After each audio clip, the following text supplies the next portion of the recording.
திருக்குறள் பேரவையே பெறுகிறது என்ற பெருமையோடு இந்த நிகழ்ச்சியை தொடங்கி வைப்பதிலே மிகுந்த மகிழ்ச்சி அன்பு கொண்டு அன்புக்குரிய ஐயா தலைமை ஆசிரியர், சிறந்த பேச்சாளர், அற்புதமான பாடகர் ஐயா செந்தூரன் அவர்கள் இந்த வெள்ளிசை பாட்டு நிகழ்ச்சியை தொடங்கி வைத்து தருமாறு உங்கள் அனைவரின் கரவொலியோடு அன்போடு வேண்டி கேட்டு விடைபெறுகிறேன். நன்றி, வணக்கம்.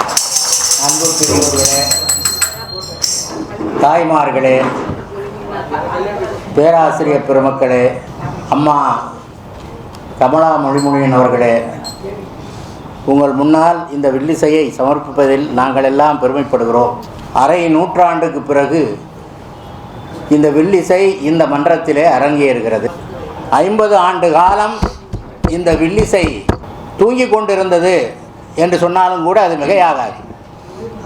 அந்த வகையிலே நாங்கள் முதுகலை பட்டம் படிக்கின்ற பொழுது ஏதோ ஒரு போட்டிக்காக சந்த கவிஞர் முனைவர் சந்தானம் அவர்களால் எழுதப்பட்ட, அது வெகு நாளாக கிடைக்காமல் இருந்து ஏதோ ஒரு வகையில் எதையோ தேடுகிற போது இந்த ஸ்கிரிப்ட் கிடைச்ச உடனே அவருக்கு ஏதோ அகழ்வாராய்ச்சியில் கிடைத்த பொருள் கிடைத்தது போல சந்தோஷப்பட்டு இதை எப்படியாவது அரங்கேற்ற வேண்டும் என்று சொல்லி ஐயா கார்த்திகேயன் மணிமொழியன் அவர்கிட்ட சொன்னோம்.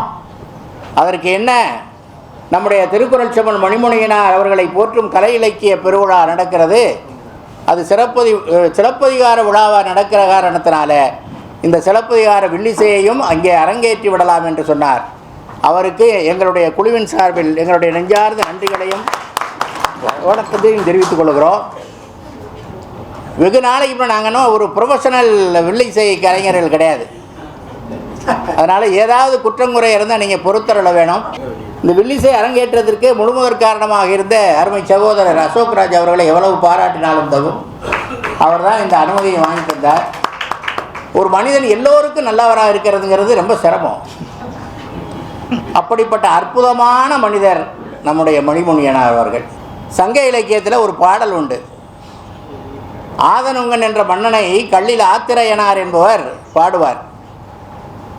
எந்தை வாழி ஆதனுங்க என் நெஞ்சம் திறப்போர் நிற்க ஆண்குவரே. அவர் நெஞ்சத்தை திறந்து பார்த்தா அங்கே ஆதனுங்கன் இருப்பான். அதுபோல் நம்மளுடைய நெஞ்சத்தை திறந்து பார்த்தா மணிமொழியனார் இருக்கிறார். நம்ம நெஞ்சமெல்லாம் நிறைந்திருக்கிறார். இப்படிப்பட்ட ஒரு குளிரூட்டப்பட்ட அரங்கு. யாராவது எல்லாம் மேடை ஏறலாம், தங்களுடைய புலமையை எடுத்து காட்டலாம். அப்படிப்பட்ட ஒரு வாய்ப்பை யார் நல்குவா? என் நெஞ்சம் திறப்போர் நிற்க ஆண்குவரே, நின்னியான் மரப்பின் மறக்குங்காலை என்னுயிர் யாக்கையில் பிரியும் பொழுதும் எண்ணியான் மரப்பின் மறக்குவென்பார். என்னுடைய உயிர் போகிற பொழுதும் அல்லது என்னையே நான் மறக்கிற பொழுதும் தான் உன்னை மறப்பேனே தவிர மற்ற நேரங்களில் உன்னை நினைத்து கொண்டுதான் இருப்பேன். நெஞ்சத்திலே நீ அசையாமல் வீற்றிருக்கிறாய் என்று சொல்லுவது போல மணிமொழியனார் நம்முடைய நெஞ்சத்திலே அசையாமல் வீற்றிருக்கிறார். அவருடைய புகழ் என்றும் வாழும். இந்த உலகம் இருக்கின்ற வரை வாழும். இந்த அரங்கத்தை படைத்து, அதுவும் மதுரை நகர்ப்புறத்தில், மதுரையினுடைய மத்தியில் இந்த அரங்கத்தை படித்தவர்கள், பண்பட்டவர்கள், தங்களுடைய புலமையை வெளிக்காட்டுபவர்கள் எல்லோரும் இந்த இலவசமாக இந்த மேடை ஏறி தங்களுடைய புலமையை வெளிப்படுத்துவது மட்டுமல்ல, பார்வையாளர்களுக்கும் உணவளிக்கின்ற ஒரு பெருநகரமாக, பெரு அரங்கமாக இந்த நகரத்தை விட்டு சென்றிருக்கிறார் என்று சொன்னால் உண்மையிலேயே வையத்துள் வாழ்வாங்கு வாழ்பவன் வானுரையின் தெய்வத்துள் வைக்கப்படும் என்ற வள்ளுவர் வாக்குக்கு இலக்கணமாக ஐயா அவர்கள் திகழ்கிறார்கள் என்று சொல்லி இந்த அரங்கத்தை பற்றிய ஒரு சிறு பாடல்.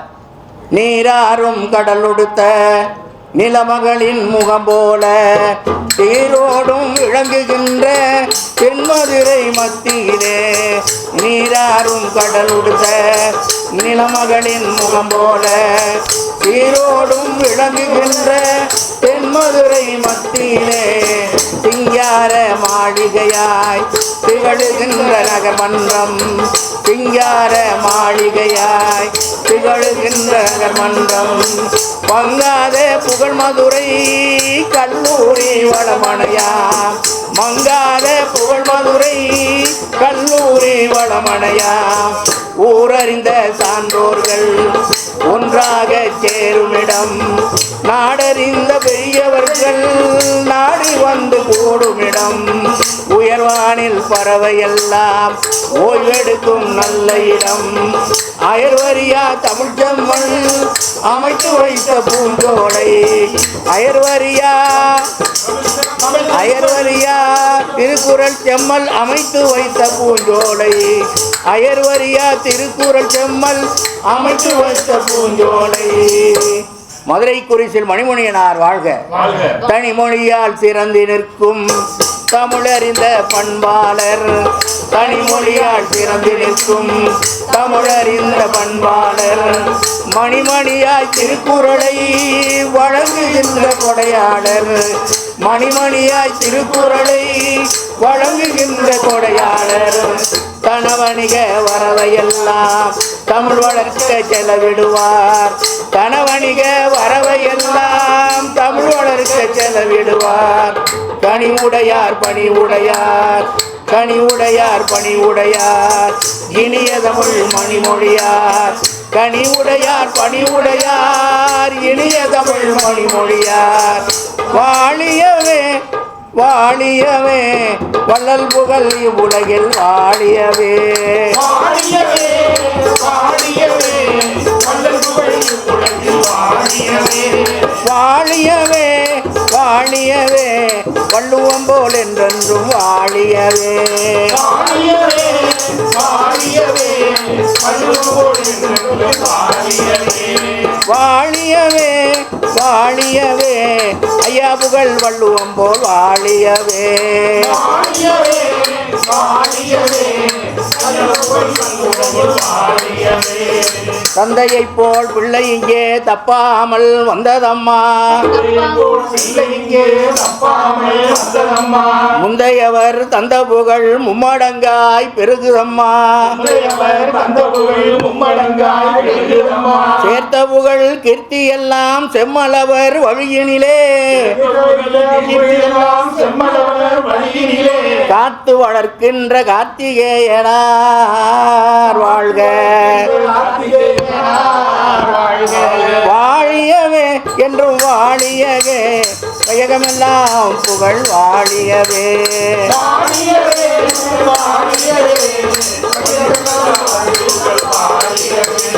வாழியவே என்றும் வாழியவே அவர் சந்ததியெல்லாம் தழைத்து வாழியவே.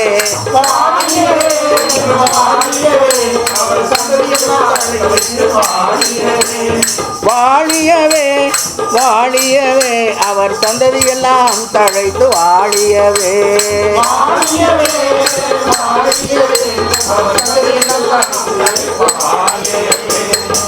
மிக வேகமாக எவ்வளவு சீக்கிரம் முடிக்க முடியுமோ அந்த அளவுக்கு, அதனால் சிலப்பதிகாரத்தை எந்த அளவுக்கு எங்களால் சொல்ல முடியுமோ அந்த அளவுக்கு சொல்கிறோம். இதில் அதாவது அதனுடைய கதை ஓட்டத்தை விட அதனுடைய சந்தம் ரொம்ப நல்லாயிருக்கும். சந்த கவிஞர் சந்தானம் இருக்கிறாரே, அவர் இன்றைக்கு வரல. அவர் ரொம்ப அதாவது சந்தம் எழுதுவதிலே வல்லவர். கருமாத்தூர் காலேஜில் தமிழ்துறை தலைவராக இருந்து பணி நிறைவு பெற்றவர். அவர் இன்று வராது ஒரு பெருங்குறை தான். வேறு அவசரமான வேலை இருக்கிறதுனால இன்றைக்கு அவர் கலந்து கொள்ள முடியவில்லை. இருந்தாலும் கூட அவருடைய நினைவெல்லாம் இங்கே இருக்கும். அதனால் இளங்கோவடிகள் எழுதிய அந்த சிலப்பதிகாரத்தை வில்லிசையாக உங்கள் முன்னால் சமர்ப்பிப்பதில் மீண்டும் எங்களுடைய மகிழ்ச்சியை தெரிவித்துக் கொண்டு தந்தனத்தம் என்று சொல்லியே வில்லியனில் பாட, தந்தனத்தம் என்று சொல்லியே வில்லியனில் பாட தந்தி முகன் வந்தருள்கவே. தந்தனத்தம் என்று சொல்லியே வில்லியனில் பாட தந்தி முகன் வந்தருள்கவே. வந்திருக்கும் சொந்த பந்தமே இங்கமைதி தந்தருள வேணும் நீங்களே.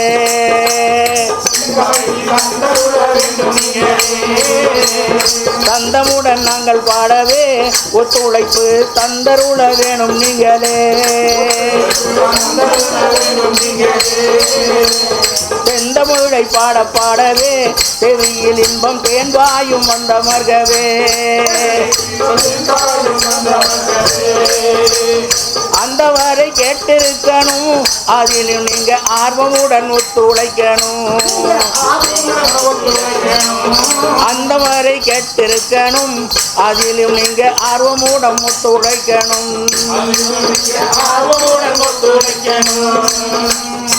இருக்கிற காப்பியங்களையே தமிழனுடைய பெருமையை சொல்லுகிற ஒரு காப்பியம் என்று சொன்னால் இளங்கோவடி எழுதிய சிலப்பதிகாரம் தான். அதனுடைய கதையோட்டமும் சரி, அது சொல்லப்பட்டிருக்கிற செய்தியும் சரி, காலங்காலமாக தமிழனுடைய பெருமையை சொல்லுகின்ற மிகச்சிறந்த காப்பியமாக விளங்கி வருவது எல்லோருக்கும் தெரியும். அதனால அந்த கதை ஓட்டத்தில் எவ்வளவு திருப்பு முனைகள் வந்தது அப்படிங்கிறது இங்கு அமர்ந்திருக்கிற எல்லோருக்கும் தெரிஞ்ச கதை தான், நல்லாவே தெரியும். அதனால் அந்த கதை ஓட்டத்தை வரிசையாக சொல்லிகிட்டே போகிறோம் பாருங்க. வாழ்விலே வரும் இன்பம் மாறினால் பெரும் துன்பம், வாழும் நெறியை கூறிட வேண்டி தான் பாடினார் இளங்கோ. வாழும் நெறியை கூறிட வேண்டி தான் பாடினார். சிலம்பு கதையை பாடவே சிறிய நாங்கள் கூடினோம், குறையும் நிறையும் இருக்கும் குறை எமக்கு நிறை கழிக்கு முடிவில் நீங்கள் கூறலாம், முதலில் ஒன்றாய் சேரலாம்.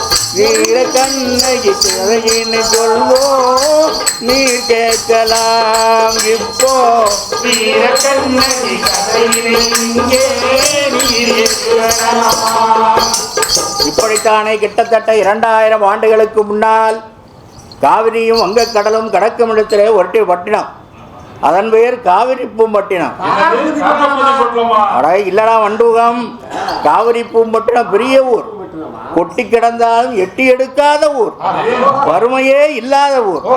அந்த ஊரிலே பேரும் புகழும் கொண்ட உத்தமன், கப்பலோட்டி திரைகளை செல்வம் தேடிய மாசாத்துவான் என்ற பெருஞ்செல்வன் இருந்தான். அவனுக்கு ஒரே மகன் கோவலன்.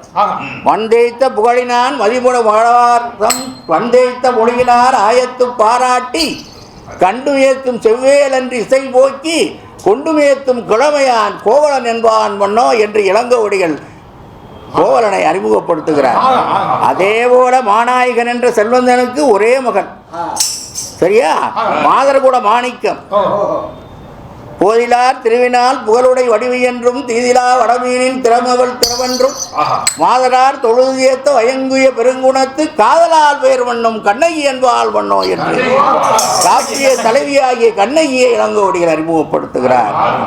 2 பேருக்கும் திருமணம் முடிக்க 2 தந்தையரும் விரும்பினார்கள். செல்வந்தர் குடியல்லவா, அரசனுக்கு அடுத்தபடியாக மிகச்சிறந்த செல்வந்தர்களாக இருக்கிறதுனால அந்த திருமணம் எப்படி நடந்திருக்கு? எல்லாரும் நம்ம என்ன செய்வோம், அப்பப்போ போய் நம்ம வீட்டுக்கு போய் பத்திரிக்கை வச்சிருப்போம். நல்ல அழகான பெண்களை யானையில ஏற்றி யானை எருத்தத்து அணியுடையார் மேலிருங்கி மாநகருக்கு இருந்தார் வனம். யானையில போய் என்ன செய்யறாங்கன்னா பத்திரிக்கை வீட்டுக்கு வைக்கிறாங்கப்பா. இது இந்த காலம், அது அந்த காலம். அப்போ இவ்வளவு செல்வந்தர்கள் அந்த திருமணம் எப்படி நடந்திருக்கும்? அப்படி மேளம் முழங்குது தாளம் முழங்குது கண்ணகி வாசலிலே கூட மெல்லிய மல்லிகை பூத்து கூடுது கோவலன் வாசலிலே. மேளம் முழங்குது தாளம் முழங்குது கண்ணகி வாசலிலே கூட மெல்லிய மல்லிகை பூத்து கூடுது கோவலன் வாசலிலே. காலம் எல்லாம் களி கூத்து நடந்தது காவிரி நாட்டினிலே, காலம் எல்லாம் களி கூத்து நடந்தது காவிரி நாட்டினிலே, வந்து காணப்போ கொண்டு மறந்தவர் கண்ணகி கண்ணகி கோலத்திலே. காலம் எல்லாம் களி கூத்து நடந்தது காவிரி நாட்டினிலே, வந்து காணப்போ கொண்டு மறந்தனர் கண்ணகி கண்ணகி கோலத்திலே. திருமணம் முடிந்தது. கோவலனுக்கும் கண்ணனுக்கும் வேலிரவு. முதலிரவா? அதுக்கு முன்னாடி உங்களுக்கு இரவே வரலையா? மண்டு கல்யாணம் நடத்த பிறகு வருகிற முதலிரவடா. முதல் கண்ணகியை பார்க்கிறான் கோவலன். அவனுக்கு என்ன செய்ததுன்னு தெரியல. மாசரு பொண்ணே வளம்புரி மத்தே காசறிவரையே கரும்பிய தேனை என்று பலபட பாராட்டுகிறான்.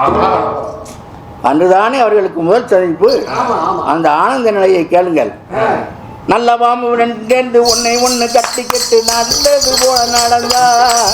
இன்ப கடலிலே சென்று மிதந்தார். செல்வம் என்று வந்திருந்து சென்று வீடும் நாளை என்று சித்திரத்தை கட்டி அணைத்தார்.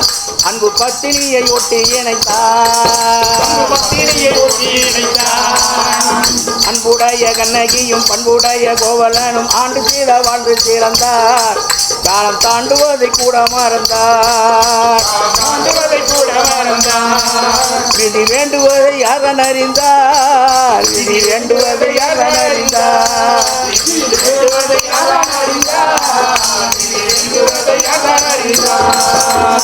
இப்படி மகிழ்ச்சியாக இருந்த குடும்பத்திலே விதி விளையாடியது. எப்படி வருது பாருங்க. அந்தோ விதியும் வந்தானே மந்திர வலைகளை வீசி மகிழ்ந்தானே.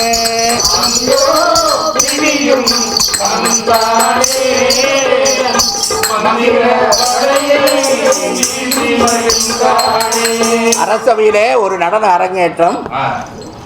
மிகச்சிறந்த நடனத்தாரகி ஆகிய மாதவி ஆடுகிறாள் என்று கேள்விப்பட்டவுடன் அந்த நடனத்தை காண்பதற்காக யார் போறா? கோவலன். நடனமா இந்த மாதிரி இப்போ இருக்கிற மாதிரிலாம் டிகாட் டான்ஸ்லாம் கிடையாது. சாஸ்திரியப்பட்ட மிகச்சிறந்த பயிற்சி பெற்ற மிகச்சிறந்த பரதநாட்டியத்தை பார்க்க சென்றவன் ஒரு வகையில் கோவலன் கலைஞனாக இருந்ததுனால மாதவியினுடைய அந்த நடனத்தை ரசித்து அங்கேயே இருக்கிறது மாதிரி ஆகிப்போச்சு. இவ்வளவு திறமையுள்ள மாதவி நாட்டில் இப்போ மேடையில் தோண்டி ஆடினால் பாருங்க. ஆட்டமா அது? என்ன ஆட்டம்ங்கிறீங்க? எல்லா கலைகளையும் நன்கு கற்றுத் தேர்ந்தவள் அல்லவா? பொங்கு கணங்குளை மண்டிய கண்டை பூரண்டு பூரண்டாட குழல் மங்குளில் வண்டு கலைந்தது கண்டு மதந்தியை வண்டோட. மண்டிய கண்டை கண்டு பூரண்டாட குழல் மங்குளில் வண்டு கலைந்து கலைந்து இனி இங்கிது கண்டுலகென்படும் என்படும் என்றிடை திண்டாட மலர் மங்கைய சுந்தரி மாதவி மாதொரு நாட்டியமாடினாளே.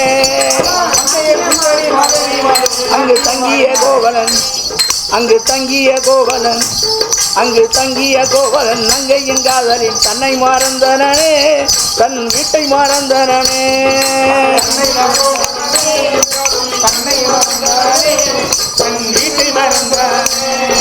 இந்த ஆட்டத்திலே கோவலன் மயங்கி விட்டான்.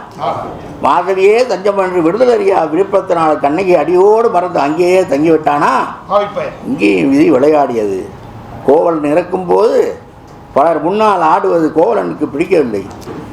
பாருங்க, அவரோட நாட்டிய தாரகை தனக்கே உரியவளாக அவள் இருக்க வேண்டும் என்று கோவலன் நினைக்கிறார். இதுவே கோவலன் மனத்தில் வருத்தத்தை தந்தது. எனவே இருவரும் கடலை நோக்கி சென்றார்கள். காதல் தோல்வியால் தற்கொலைப்பட்டதெல்லாம் இந்த காலம் ஐயா. கடலுக்கு சும்மா பொழுதுபோக்காக போறாங்க, ஊடலை தீர்த்துக்கலாமா அப்படின்ற அந்த நம்பிக்கையில போறாங்க. அதுதான் சொல்றேன் கேளு. கோவலன் கையில் மாதவி யாழை எடுத்து செம்மை செய்து கொடுத்தார். அவன் பாடுறான். என்ன பாடுறான்? கோவலன் பாடுகிறான் பாருங்க. என்ன பாட்டு, என்ன பாட்டாக பாட்டுக்கு பயங்கர பாடலில் யாரும் இல்லையே. கங்கையுடன் சோழ மன்னவன் சேர்ந்ததால் காவிரி மாறவில்லை. புது கண்ணியை கூடிய பின்னரும் மன்னனை காவிரி காயவில்லை. அங்கவல் கற்புடன் அண்டி இருக்கிற அன்பினை காணாயோ என அண்ணன் நடை குயில் சொன்ன மொழி நடம் ஆடியும் பெண்ணழகே ஆடிடும் பெண்ணழகே. இப்படியே பாடிய உடனே கோவலன் மேலே மாதவிக்கு கொஞ்சம் சந்தேகம் வந்து விட்டது.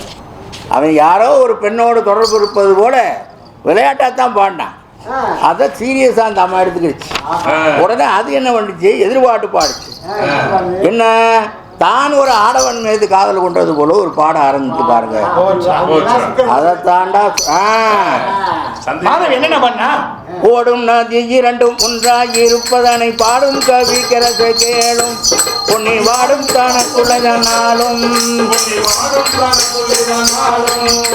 நாடும் இடத்திலெல்லாம் ஓடும் மன தூரத்தை காடும் இலகம் இதுதானே வரக்கூடும் கரகம் இது வீணே.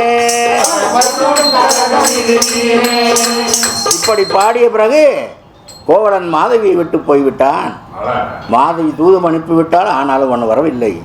கோவலன் மனதில் கண்ணகி நினைவு வந்து விட்டது. மாதவி மனமோ நொந்து விட்டது, எந்து விட்டது. முழுவதை போல முகமுடைய மாதவி விட்டு கோவலன் பிரிந்து விட்டான். அங்கேயும் விதி விளையாடுது பாருங்க. அந்தோ விதியும் வந்தானே மந்திர வலைகளை வீசி மகிழ்ந்தானே. அந்தோ விதியும் வந்தானே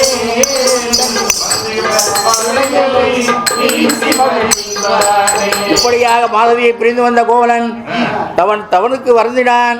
தன் மனைவியின் நினைவு வந்தது. கண்ணகியிடம் போனான். அப்போது கண்ணகியின் நிலைமை எப்படி இருந்தது தெரியுமா? சோகத்தினுடைய உச்சம். அசோகவனத்தில் சீதை இருந்தது போல் கப்பி நிலக்கரமான கண்ணகி அங்கிருந்தால் புனையாத ஓவியம் போல் பூம்பாவை தனித்திருந்தார். இப்படி இருந்த கண்ணகியின் நிலையை பார்த்து கோவலன் மிகவும் வருந்தினான். வஞ்சகி மாதவியால் செல்வ வளத்தை இழந்து விட்டோமே என்று புலம்பினான். இப்படி கூறியதும் கோவலனை கண்டு பொருள் இல்லாமல் தான் இவ்வாறு வந்திருக்கிறான் என்று நினைத்தால் கண்ணகி இளமுருவல் பூத்தார். தன்னிடம் இருந்த சிலம்புகளை எடுத்துக் கொடுத்தார்.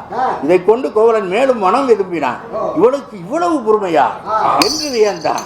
பிறப்பால் வந்த இரும்புரைதான் என்று கலங்கினான். கொல்லாதே கண்ணகியே, கொல்லாதே கண்ணகியே, உன்னை சோகத்திலே தள்ளி சொல்லாதே கண்ணகியே, உன்னை கொல்லாத வாழ்க்கையினாலே கொண்ட பொன்னை பொருளை தொலைத்து விட்டேன்.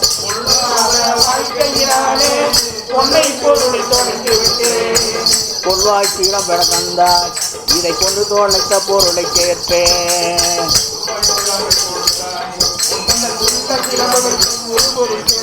என்று சொல்லிட்டு வா மதுரை போய் பிழைத்துக் கொள்ளலாம் என்று சொல்லி கண்ணகி அழைக்கிறான். மதுரையை நோக்கி இருவரும் வருகிறார்கள். அன்பே ஆறுவீரே வா, அயலூர் மதுரை சென்றுடுவோம் வா என்று சொல்லியதும் கண்ணகி மறுவார்த்தை பேசாமல் கிளம்பிவிட்டாள். எல்லாம் விதிதானே, விதி எப்படி எப்படி இழுத்துட்டு போகுது பாருங்க. அந்தோ விதியும் வந்தானே தன் மந்திர வலைகளை வீசி மகிழ்ந்தானே. அந்தோ விதியும் வந்தானே தன் மந்திர வலைகளை வீசி மகிழ்ந்தானே. இல்லை இல்லை, உங்களுக்கு துணையா கவுந்தியடிகள் கூடவே போனாராம்.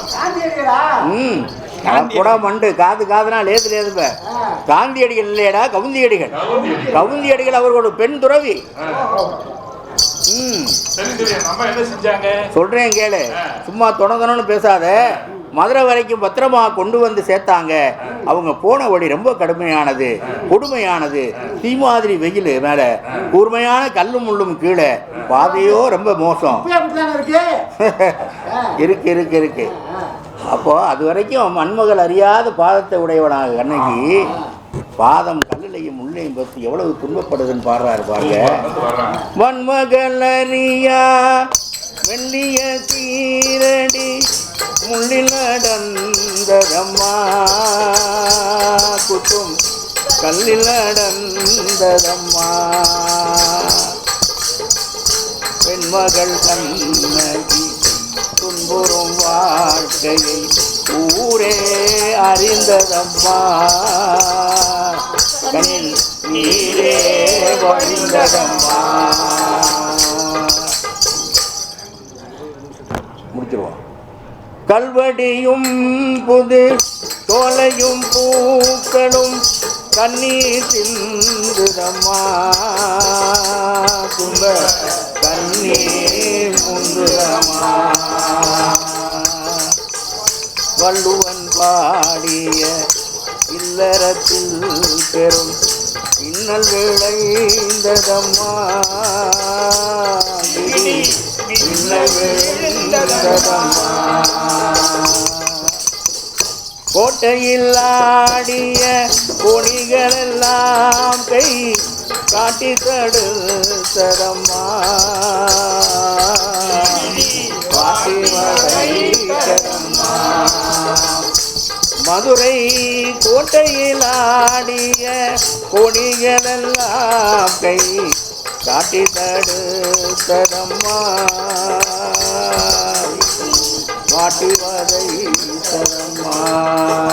அச்சோ, நினைக்கவே எனக்கு அழுகே வருதுண்ணே. ஏன்பா அழுற? சொத்த பூராவும் தொலைச்சிட்டு ஓட்டாளியா இருக்கிறாரு. முண்டாட்டி கூட்டிக்கிட்டு 500க்கு போறாரு. அது நினைச்சுட்டா அழுகா வருது முண்டா. இந்த பையனை பின்பாடு பின்பாட்டுக்கு பாட கூப்பிட்டா அவன் பாட்டுக்கு எதையாவது பாடுறான். அதான் இவனை அப்பவே கூப்பிட வேணாம்னு சொன்னேன். நீங்க என்னடா சத்தம் போடுறீங்க? கட்ட பஞ்சாயத்தா? கதையை கேளுங்க. பூம்புகார் நகரத்திலிருந்த கோவலனும் கண்ணகியும் கவுந்தியடிகள் துணையோட மாமதுரைக்கு வந்து சேர்ந்தார்கள். கோவலன் மதுரை அழகை பார்த்து அசந்து போனான். மதுரையில என்னென்ன இருந்துச்சுன்னு தெரியுமா? சொல்றேன் கேளுங்க. மதுரையிலே தமிழ் இருக்கும், அங்கே மாண்புடனே கொடி பறக்கும். மதுரையிலே தமிழ் இருக்கும், அங்கே மாண்புடனே கொடி பறக்கும். மெது மெதுவாய் வையை நடக்கும், ஒளி கோபுரங்கள் வீசி அடைக்கும்.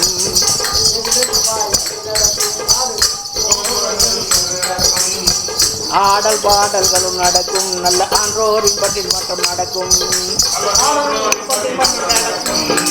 மாடங்கள் வானவில்லை பழிக்கும், இரவு மத்தியான வெயில் போல ஜொலிக்கும். வகை வகை முத்தினங்கள் ஒளிரும், அங்கே வண்ண வண்ண மாளிகையில் முடிரும். புகையும் சந்தனமும் மணக்கும், அதில் புகழ்மணமும் சேர்ந்து மயக்கும். முத்தமிழ் வளர்க்கும் அருமை என்றும் மத்தங்களுக்கு பெருமை. சேர்ந்த புரை நிறை வீதி, அங்கு சிறந்து விளங்கும் சமநீதி. இவ்வகையா மதுரை அடைந்து மாதுரையின் வீட்டில் கண்ணகியை அடைக்கலமாக வைத்துவிட்டு கோவன் ஊருக்குள்ளே போனான். மாதிரியின் வீட்டிலா? மாதிரி இல்லடா, மாதிரி. மாதிரி இடையர் குலத்தைச் சேர்ந்த பெண் அவள். ஒரு சிலம்பை விற்றாலே போதிய சிலவி கிடைக்கும் என்று ஒட்டை சிலம்புடன் மதுரை நகர் புகுந்தான். அரண்மனை பொற்கொடனூரை மாட வீதியிலே சந்தித்தான். மகிழ்ச்சியில் அவனுக்கு கைகால்கள் புரியவில்லை. எனவே பொற்கொள்ளிடம் சொல்லுகிறான், தேவிக்கு நல்ல சிலம்பம், இதை தேர்ந்து வீழை ஒன்று நீரே விளம்பும். பாவியின் துன்பங்கள் தீரும், இதை பார்த்து மதித்து விளை ஒன்று கூறும். ஊருக்கு புதுசு ஐயா, நானும் உங்களுக்கு விளைச்சடவு வேணும். ஊருக்கு புதுசு ஐயா, நீங்கள் உள்ள விளை தந்து உதவிட வேணும். இப்படி பொற்கொண்டன் சிலம்பை பொறுப்பாய் வாங்கி பார்த்தான். சில நாட்களுக்கு முன்னே அரசியனுடைய பொற்சிலம்பை இவன் திருடிவிட்டு இவனடா மாட்டுவன்னு பார்த்துக்கிட்டு இருந்தவன் கோவலன் மாட்டினவனு எனக்கு ரொம்ப சந்தோஷம்.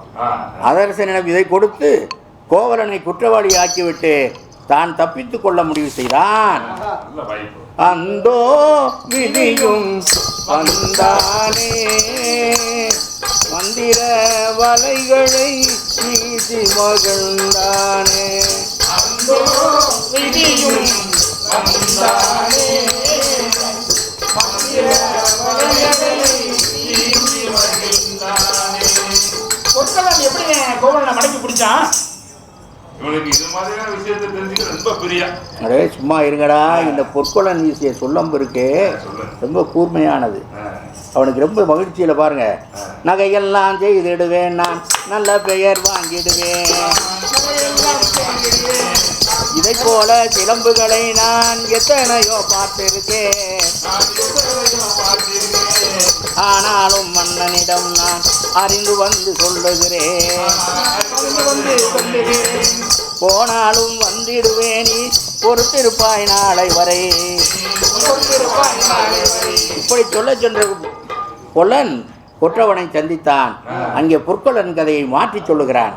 மன்னா சிலம்பினை கண்டேன், இங்கு வந்திட்ட கல்வனை மெய்யாக கண்டேன். புன்னா சிலம்பை எடுத்தோன் அந்த பொல்லாத கல்வனை கண்டுபிடித்தேன். என்னால் முடிவதை சொன்னால் நானும் இக்கனவே அதை செய்து முடிப்பேன். பொற்கொள்ளன் மன்னனை எங்கனே பார்த்தான்? என்னடா கேள்வி கேட்கிற அரி? அரசனை எங்க பார்ப்பாங்க? அரண்மனையில தான் பார்த்தாங்க. சொல்றேன் கேளுங்க. இந்த பொற்கொள்ளன் போறதுக்கு முன்னாடி அரசனுக்கும் அரசனுக்கும் ஒரு சின்ன தகராறு, ஊடல். சண்டையா? சொல்லுங்க சொல்லுங்க, என்ன சண்டை? வந்து சும்மா இருந்து தொடைய. அரசி அரசனிடம் கோச்சிக்கிட்டு அந்த புறத்தை நோக்கி போகிறாள். பின்னாடியே அரசன் போறான். ஐயோ, பொம்பளை பின்னாடி போலாமா? அரசன் பின்னாடி போக உன்பின்னாடியே வருவாங்க. இந்த நேரத்தில் பொற்கொள்ளன் பேச்சை கேட்டு பாண்டிய நெடுஞ்செழியன் என்ன சொல்லுகிறானா, அவனை கொண்டு வா என்பதை மாறி கொன்று வா என்று சொல்லி விடுகிறான். அரசன் ரொம்ப அவசரப்பட்டு சொல்லிவிட்டான். அந்த புறத்திலே அறிவை இழந்ததாலே மன்னன் ஆராயாமல் நீதி தவறிவிட்டான். பொற்கொள்ளனோடு சேர்ந்து போன குடிபோதையிலிருந்து வீரர்கள் கோவலனை பார்த்தார்கள். சிலம்பை கைப்பற்றிய பிறகு கோவலன் கழுத்தை ஒரே வெட்டு. கோவலன் தலை துண்டாக ஓடி தூரத்திலே விழுந்தது. அந்தோ விதியும் வந்தானே, மந்திர வளைகளை வீசி மகிழ்ந்தானே. அந்தோ விதியும் வந்தானே, மந்திர வளைகளை வீசி மகிழ்ந்தானே. கண்ணகி தங்கியிருந்த ஆயர்வாடியிலே தீச்சகுடங்கள். குடத்துப்பால் உறையவில்லை. எருதுகள் கண்ணீர் வடிக்கின்றன. வெண்ணெய் உருகவில்லை. கன்றுகள் துள்ளி விளையாடவில்லை. பசுக்கள் கழுத்து மணி தானாய் அறுத்து தரையில் விடுகிறது. ஏதோ விபரீதம், என்னவென்று தெரியவில்லை. அந்த சமயத்திலே கோவலன் கொலைகின்ற செய்தி ஊரில் பரவியது. இச்செய்தி கண்ணகி காதுக்கும் எட்டியது. என் கணவன் கல்வனா, கணவனை என்று தலைவிரி கோலமாக ஓடுகிறாள். கணவனை கண்டால் கட்டி அணைத்து மழையிலே தூக்கி வைத்து கதறி துடிக்கிறாள். காலையிலே போனாயே ஐயா, கை சிலம்பு விற்றாயோ, மாலையிலே திரும்பாமல் ஐயா மண்ணை விட்டு போனாயே,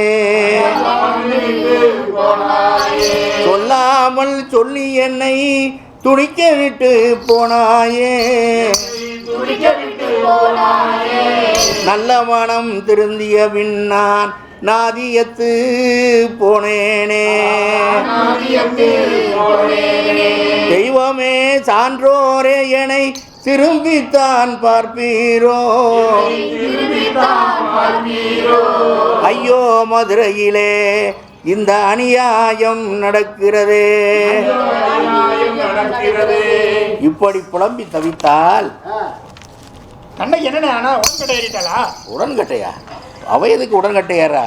மன்னனிடம் நீதி கேட்டு தன்னுடைய கணவன் குற்றமற்றவன் நிரூபிப்பதற்காக அரசவை நோக்கி ஓடுகிறான். கட்டதாடா அறம் கட்டதாடா இங்கே கெட்டிகொள் கோவலன் பட்டதனால், சுட்டதாடா நஞ்சி சுட்டதாடா மன்னன் சொன்ன சொல் காதினை சுட்டதாடா, கட்டதாடா அறம் கட்டதாடா இங்கு கெட்டிகொள் கோவலன் பட்டதனால், சுட்டதாடா நஞ்சி சுட்டதாடா மன்னன் சொன்ன சொல் காதினை சுட்டதாடா. கல்வனா என் கணவன் என்று வஞ்சினம் முடிகிறார் கண்ணகி. மன்னன் முன் கண்ணகி வந்து நிற்கிறார். கொற்றவா அறிவு அற்றவா என கூவினால் சீனம் மேவினார்,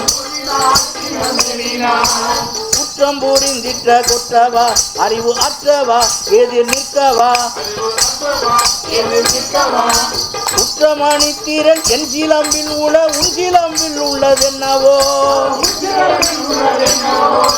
குற்றம் பிறந்திட குற்றமழுந்திட பற்றுவாய் உயிர் முற்றுவாய். இதை கேட்ட மன்னன் என் சிலம்பிலே முத்துக்கள் உள்ளன என்றான். கைப்பற்றிய பொற்சிலம்பை கண்ணகி முன்னே வைக்க பணித்தான். கோபமுற்ற கண்ணகி அதை எடுத்து தரையிலே மோதி தகர்த்தார். கொண்ட சிலம்பினை மன்னவன் முன்னரே மோதி உடைத்தனல் மண்ணிலே பரல் சீறி பறந்தது விண்ணிலே, செங்கடல் முத்துடை பாண்டியன் வாயிலே சென்று தரித்தது நன்மணி, பகை வென்று மூடித்தனல் பெண்மணி, வென்று நகைத்தனல் பெண்மணி அதை கண்டு கவிழ்ந்தது பொன்முடி, நீதி விளைத்ததை பார்த்தனன் அவள் காலடியில் உயிர் சேர்த்தனன், கொண்ட நெடும்புகள் கொற்றவன் இல்லை குற்றம் புரிந்தவன் யானென உயிர் கொண்டு செங்கோலை நிமிர்த்தினான் உயிர் தந்து அவன் உயிர் உயர்த்தினான். பாண்டியன் நெடுஞ்செழியனுடன் கணவனை இழந்தோருக்கு காட்டுவதில்லை கோப்பெருந்தேவியும் உடன் மாண்டால் கண்ணகி கோபத்தோடு கோட்டையை விட்டு வெளியேறினார். தன் கணவன் உயிரை கொன்ற பாண்டியனையும் நாட்டையும் வெறுத்தாள். தண்டிக்க நினைத்தாள். அற்று விழுந்த தலைக்கதிர் இவ்வுலக அத்தனையும் அழிப்பேன், உலகு அத்தனையும் அழிப்பேன். இவன் குற்றம் அழிந்திட சுற்றம் அழிந்திட கூடலையும் தகர்ப்பேன், நான் மாட கூடலையும் தகர்ப்பேன். எழுந்தது மதுரை அழுந்தது கொடுமை, எழுந்ததுதான் புதுமை, கடவுள் எழுந்ததுதான் புதுமை, எழுந்ததுதான் ஒரு புதுமை. மரியாதையாக வந்த மதுராவதி தெய்வம் தெரியாத செய்தியெல்லாம் விரிவாக பேசியது. கண்ணகியை நோக்கி மதுராவதி தெய்வம் பேசியது. கண்ணகியின் கற்பு கணலுக்கு பயந்து அவள் பின்னால் நின்றே பேசியது. பாண்டியர் பெருமை, மதுரையின் சாபம் எல்லாவற்றையும் எடுத்துச் சொல்லியது. இவ்வாறு மதுரை எரிந்த பின் கண்ணகி சேரநாடு நோக்கி சென்றால், அப்படியாக கண்ணகி சேரநாட்டு மண்ணை சேர்ந்தார். 14 நாள் காத்திருந்தார். வானத்திலிருந்து கணவன் கோவலன் விமானத்தில் இந்திர தூதர்களோடு வந்திறங்கினான். கண்ணகியை கூட்டிக் கொண்டு மேலோகன் போய்விட்டான். இதை பார்த்த குன்றக்குறவர்கள் சேரன் சென்னிக்கூட்ட போய் சொன்னார்கள். மலைவளம் காண வந்த மன்னன் என்று மனத அதிசயத்தை வியப்போடு வெறுத்தார்கள். மலையிலே தேனெடுத்தோம் மன்னாதி மன்னா, அங்கே மலையருவி ஆடி வந்தோம் மன்னாதி மன்னா, கலைஞர் கூலம் முடிக்கவில்லை மன்னாதி மன்னா, அவளோ கடவுள் போல் காட்சி தந்தால் மன்னாதி மன்னா, இடது மார்பை இழந்திருந்தால் மன்னாதி மன்னா, இடது மார்பை இழந்திருந்தால் மன்னாதி மன்னா, வேங்கை இருநிழலில் தடுத்திருந்தால் மன்னாதி மன்னா, படர்ந்ததொரு வான கப்பல் மன்னாதி மன்னா, அதிலே வானவர்கள் வந்த மன்னாதி மன்னா, சேர்ந்தவளும் ஏறிக்கொண்டால் மன்னாதி மன்னா, வானில் சென்றதையும் கண்ணால் கண்டோம் மன்னாதி மன்னா, கண்டதில்லை கேட்டதில்லை மன்னாதி மன்னா, இதுபோல் கதையில் கூட வந்ததில்லை மன்னாதி மன்னா, அதிசயத்தை சொல்ல வந்தோம் மன்னாதி மன்னா, அதிசயத்தை சொல்ல வந்தோம் மன்னாதி மன்னா, நீங்கள் அறிய வேண்டும் இதனை எல்லாம் மன்னாதி மன்னா. சேரன் கண்ணகியின் பெருமை அறிந்தான். அத்தோடு உடநாட்டு கனக விசையின் ஆணவத்தையும் அறிந்தான். ஒரே கல்லில் 2 மாங்காய் கனக விசையர் குற்றத்தை அடைக்க தலைமையில் பத்திரிக்கல்லை ஏற்றி கங்கையிலே நீராட்டி தமிழ் மண்ணிலே வீர கண்ணகிக்கு கோயில் எழுப்ப முடிவு செய்தான். நாவல் அந்தரன் மாடல முறையவன் கண்ணகி வரலாற்றை முழுவதும் கூற கேட்டு செங்குட்டுவன் பெருமிதம் அடைந்தான். அவனுக்கு தன் இடையளவு பொன்னையும் பொருளையும் கொடுத்தான். மன்னனுக்கு பாடம் சொன்னால் கண்ணகி, மதுரை மன்னனுக்கு பாடம் சொன்னால் கண்ணகி, சோழ மண்டலத்தில் வந்து வந்த கண்ணகி, கொண்டனங்கு கல்வன் என்ற வேம்பனை, கொண்டவனை கல்வன் என்ற வேம்பனை, கற்பின் கோபத்தியில் சுட்டிவிட்டார் கண்ணகி, இவனின் சாபத்திலே திட்டிவிட்டால் கண்ணகி.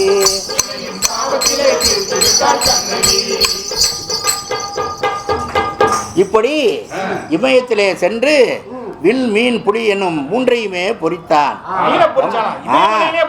அடைய பொறித்தான் என்றால் செதுக்கிறான் என்ற அர்த்தமுடா. இமயத்தில் எடுத்துக்காட்டிய கோயிலை சேரனும் அமைச்சர்களும் மக்களும் சென்று வணங்கினார்கள். கற்பு கொழுஞ்சூடர் கற்சிலையாகவே கண்ணதீரே உதித்தால் அவனை கண்டவர் கதில் துய்த்தார். அற்புத பொற்கோடி இப்புவி வந்திட ஆனந்த கூத்தெடுத்தார். அனைவரும் அன்புடன் பார்த்தொடுத்தார். மற்றவ தேவியின் நல்லருளால் மன்னன் நாடு செழித்ததையா, தமிழ்நாடு செழித்ததையா, இதை உற்றறிந்தே கையவாகு வணங்கிட இப்பதிக்கு எழுந்தான் கண்ணகி இன்னருளை பொழிந்தான். இலங்கை ஆண்ட மன்னன் கயவாக வந்து கண்ணகியை கும்பிட்டான். அவர்கள் இப்படி வணங்கினார்கள் தெரியுமா? சோழ நாட்டிலே பிறந்து பாண்டிய நாட்டிலே போராடி சேர நாட்டிலே தெய்வமாகி எங்கள் திருத்தகு மாமணியை வாழ்க வாழ்க என்று வணங்கினார்கள். வாழியவே புகழ் வாழியவே என்று வாழ்வு தரும் கண்ணகி வாழியவே.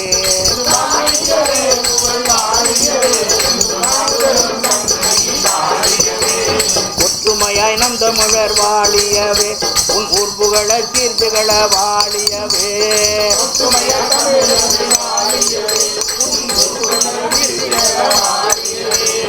அருமை தமிழ் வழக்கின் ஒளி சுடரே உன் அணையா கற்பு நிலை வாழியவே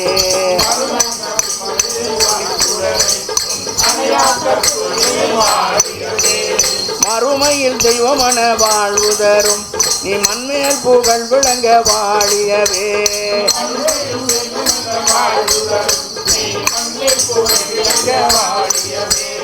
மாறின் பேரிலின் வாழ்பவளே எங்கள் மாரியம்மா புகழ் வாழியவே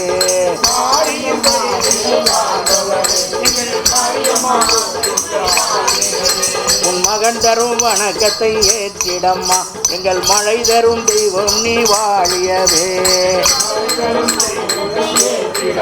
இயலிசை நாடக முத்தமிழ் இயலிசை நாடக முத்தமிழை எத்திசையும் பரப்புவதற்காக நெஞ்சையெல்லும் சிலப்பதிகாரத்தை படைத்தான இந்த மகாகவி இளங்கோ அவனை வாழ்த்தாமல் வணங்காமல் முடித்தோமானால் நன்றி மறந்த பெருமொழிக்கு ஆளாவோம் செய் நன்றி கொண்டவராவோம் எனவோ இளங்கரடிகள் புகழ் பாடுவோம். சொற்கோயில் தந்தவனே சுடற்கவிதை மாமணியே தூயதமிழ் மாமணியே தூயதமிழ் மாமணியே துணையடிகள் போற்றுகிறோம் பொற்பாதம் தொழுகின்றோம் புது வாழ்வை தர வேண்டும் கற்றவர்கள் போற்றுகின்ற காவியத்தை தந்தாயே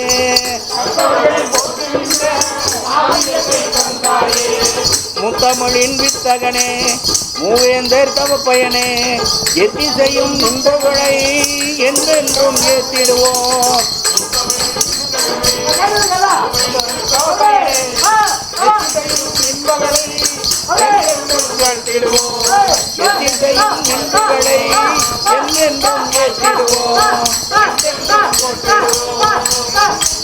வாழியவே பல்லாண்டு காலம் கதை கேட்ட அனைவரும் வாழியவே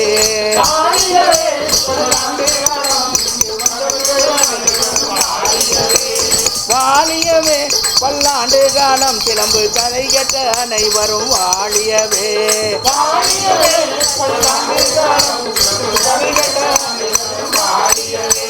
வாழியவே வாழியவே கதை கேட்ட அனைவரும் வாழியவே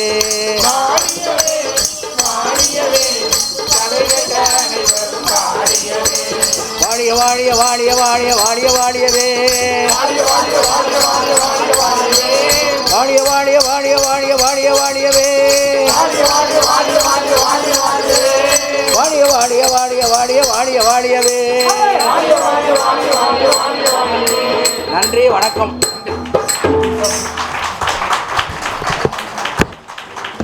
நூல் எழுதிட்டு